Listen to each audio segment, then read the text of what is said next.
ত্রয়োদশ জাতীয় সংসদ নির্বাচন এবং গণভোটকে সামনে রেখে ফরিদপুরে ভোটারদের মাঝে সচেতনতা বাড়াতে প্রচার প্রচারণায় সব প্রস্তুতি নিয়েছে জেলা প্রশাসন এবং জেলা নির্বাচন অফিস।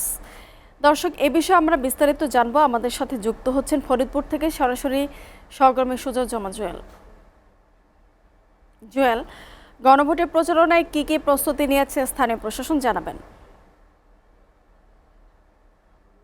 আপনাকে ধন্যবাদ। আপনি যেমনটি বলছিলেন যে আগামী ত্রয়োদশ জাতীয় সংসদ নির্বাচন ফেব্রুয়ারির যে 12 তারিখ অনুষ্ঠিত হবে, সেখানে কিন্তু জাতীয় সংসদ নির্বাচনের পাশাপাশি কিন্তু গণভোটের যে বিষয়টি রয়েছে সেটিও কিন্তু প্রচার প্রচারণার সেই রকম ভাবে প্রস্তুতি যেভাবে নেওয়ার কথা এখন পর্যন্ত ফরিদপুরে শুরু না হলেও, তবে প্রশাসনের সাথে আমরা এবং নির্বাচন অফিসারের সাথে আমরা কথা বলেছি। তারা যেমনটি বলেছেন যে ফরিদপুরে প্রচার প্রচারণার যে বিষয়টি সেটা সর্বোচ্চ গুরুত্ব দিয়েই কিন্তু উদ্যোগ নেওয়া হয়েছে। এর মধ্যেই কিন্তু ফরিদপুরের যে 9টি উপজেলা রয়েছে সেই উপজেলার যে নির্বাচনী কার্যালয় রয়েছে এবং উপজেলা নির্বাহী কর্মকর্তারা রয়েছেন, তাদের কাছে কিন্তু এর মধ্যেই কিন্তু গণভোটের যে ব্যালট, গণভোটের যে লিফলেট, গণভোটের যে প্রচারের যে ডিসপ্লে এবং বড় গণভোটের যে ব্যানার, এই সব জিনিসপত্র কিন্তু পৌঁছে দেওয়া হয়েছে।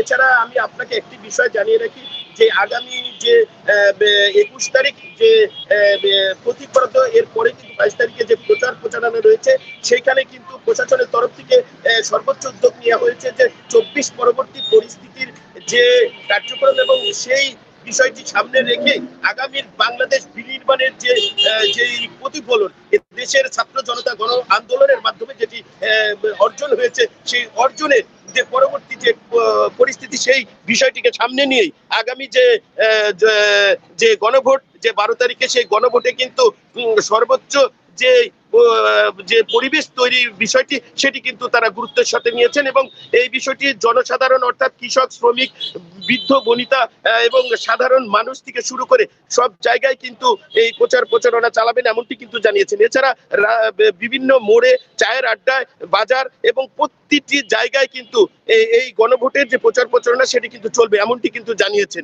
এছাড়া এই গণভোটের একটা বিষয় যে আমরা যে বিষয়টি আমরা দেখতে পেরেছি যে সেটা সাধারণ জনগণ অর্থাৎ একদম খেটে খাওয়া মানুষ, তারা কিন্তু এখন এই গণভোট সম্পর্কে এখনো তারা যেমনটি জানার বিষয় সেটি কিন্তু তারা জানতে পারেনি। তারা বলছেন যে আসলে ভোট তো আমরা দিব, কিন্তু গণভোটটা কি তারা কিন্তু বুঝতে পারছেন না।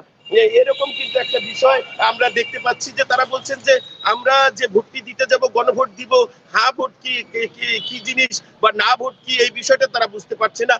এই জন্যই আমি নির্বাচন অফিসের যে কর্মকর্তা আতিকুল ইসলাম, তার সাথে কথা বলেছিলাম যে এই ধরনের যে একেবারে রুট লেভেলের যে অসহায় দরিদ্র মানুষগুলো আছে, তারা কিন্তু এরকমটি বলছেন।